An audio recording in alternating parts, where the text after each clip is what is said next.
Bhushan jewellers. नमस्कार और एक बार फिर से आप सब लोगों का स्वागत है। इस समय हम आपको जिला सिरमौर के एक ऐतिहासिक मेले के बारे में बता देते हैं। हमारी मौजूदगी जिला सिरमौर के पांवटा साहिब के गिरिपार क्षेत्र सालवाला में है और सालवाला में एक प्राचीन मंदिर है, नाग देवता का मंदिर और ऐतिहासिक मंदिर है और यहाँ पर मेला शुरू हो चुका है और ये मेला जो है हर साल भरता है।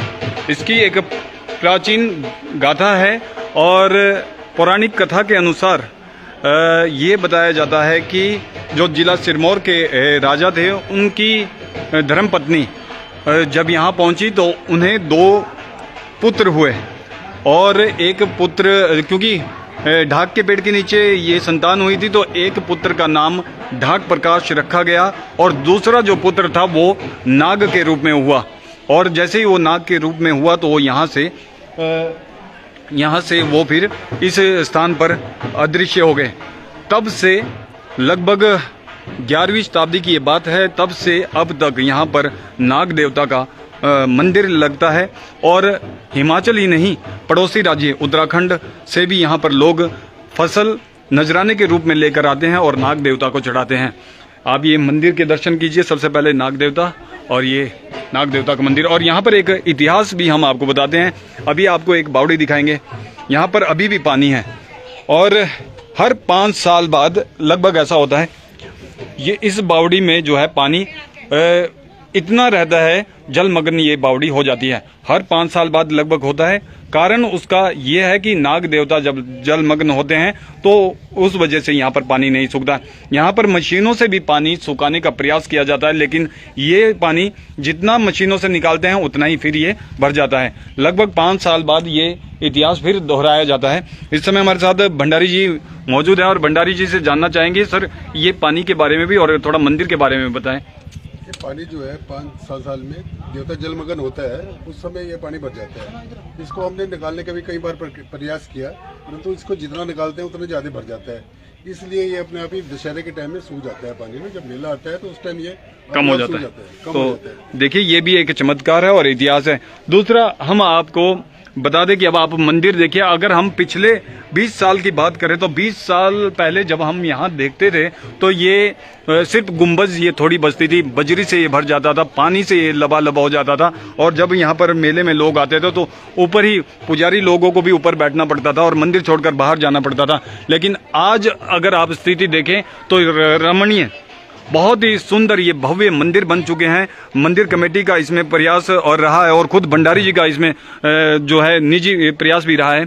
अगर आप बात करें तो शेड देखिए, अब यहाँ पर आप हजारों लोग यहाँ पर बैठा सकते हैं। ये सुविधा यहाँ पर मिल चुकी है। मंदिर देखिए, सुंदर मंदिर। नहीं पहले तो आप अगर आते होंगे, जो पुराने लोग जानते हैं वो सब जानते हैं कि पुजारी लोग भी बाहर बैठते थे और नजराना बाहर इकट्ठा करते थे और मंदिर जो है गुंबज ही गुंबज दिखती थी। तो लेकिन अब ये मंदिर देखिए कितने अपने आप में एक शोभनीय मंदिर ये नज़र आ रहे हैं। पिछले 10 साल की अगर हम बात करें तो मंदिर का जो है जीर्णोद्धार हो चुका है और भंडारी जी के प्रयास भी इसमें काफ़ी सराहनीय प्रयास रहे हैं। भंडारी जी से जानते हैं शेड के बारे में बताएं। भंडारी जी, शेड का निर्माण 2022 में मैंने स्वयं करा अपने पैसे से ना।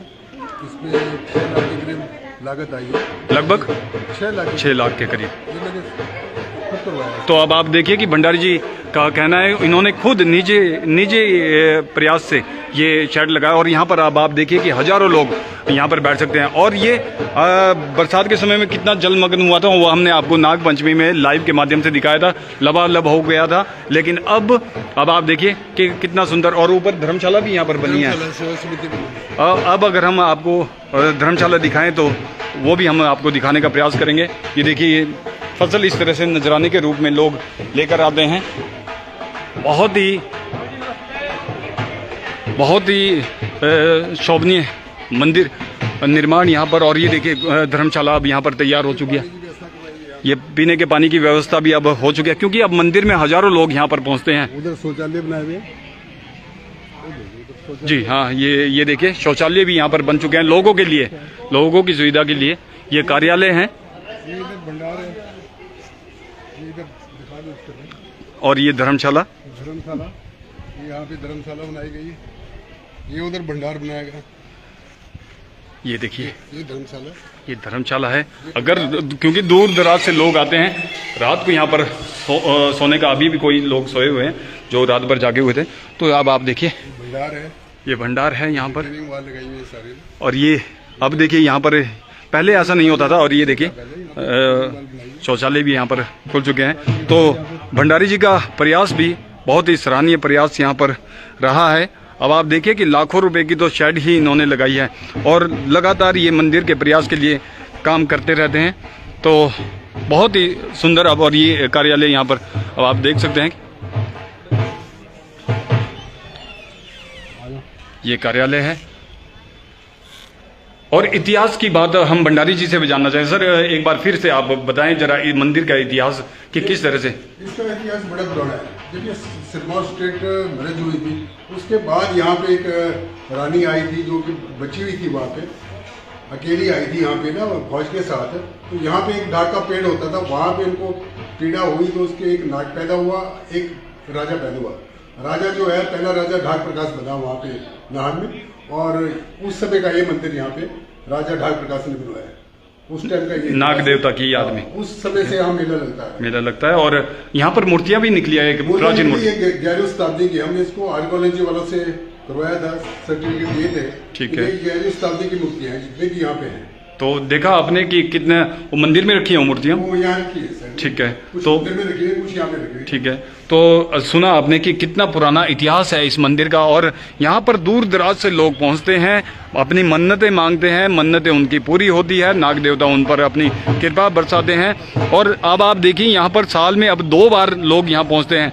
एक तो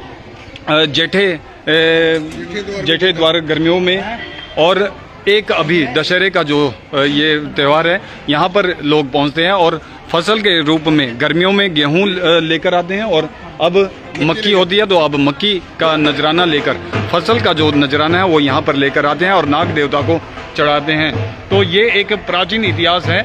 तो अगर आप लोग भी कहीं से यहाँ पर आना चाहते हैं तो आप को करना क्या है, आप सिरमौर पहुंचिए। सिरमौर के पौंटा साहिब का पता कीजिए।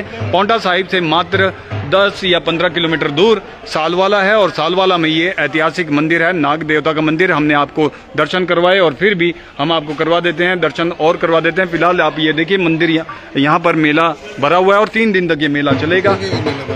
और हम आपको बाहर से दिखाते हैं।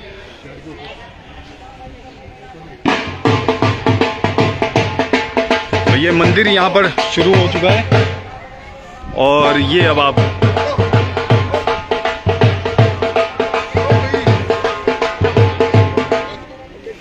तो अब आप देखिए यहाँ पर ये मंदिर यहाँ से शुरू होता है। और ये शेड जो भंडारी जी ने अपनी निजी रकम से बनवाया है, और अब यहाँ पर हजारों लोग बैठ सकते हैं। अब आप देखिए कि रात के समय यहाँ पर सांस्कृतिक कार्यक्रम भी होते हैं।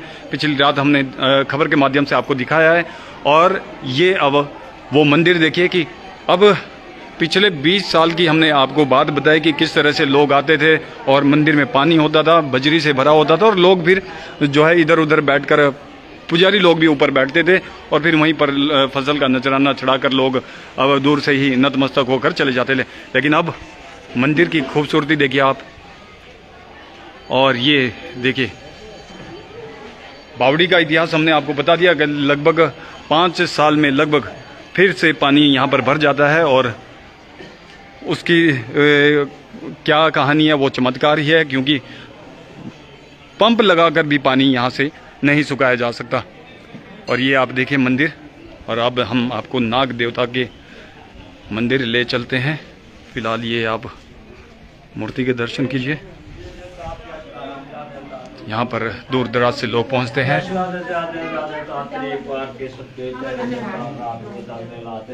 ये देखिए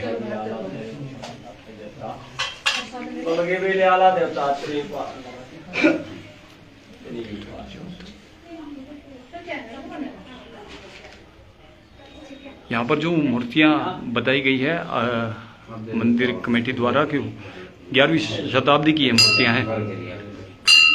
तो ये आप नाग देवता मंदिर के दर्शन करते हैं पुजारी जी। बैठे हुए हैं और लोग दूर दराज से पहुंचे हैं। हाँ पुजारी जी, लगातार आप हमारे साथ बने रहे।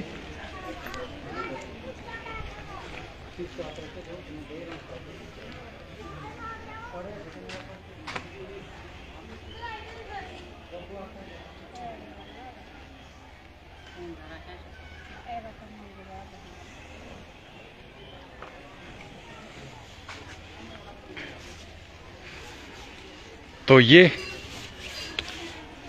जो इस नाग देवता का मंदिर का जो इतिहास है और क्यों यहाँ पर लोग पहुँचते हैं, दूर दराज से मन्नतें लेकर आते हैं, फसल का नजराने के रूप में फसल लेकर पहुँचते हैं यहाँ पर। ना केवल पांवटा साहिब, ना केवल सिरमौर, बल्कि पड़ोसी राज्य जो उत्तराखंड है वहाँ के बाबर जौसार चक्राता से भी लोग यहाँ पर पहुँचते हैं और नजराने के रूप में फसल लेकर आते हैं। तो ये हम आपको सीधा लाइव इसमें पांवटा साहिब के सालवाला से दिखा रहे थे। फिलहाल के लिए इतना ही और आप हमें दीजिए इजाज़त। आप हमारे साथ यूं ही बने रहे और पीवी समाचार को अधिक से अधिक शेयर भी कीजिए।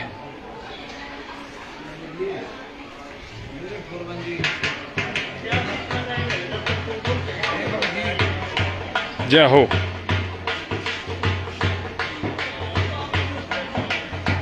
शुक्रिया आप सब लोगों का और यूं ही हमारे साथ बने रहे।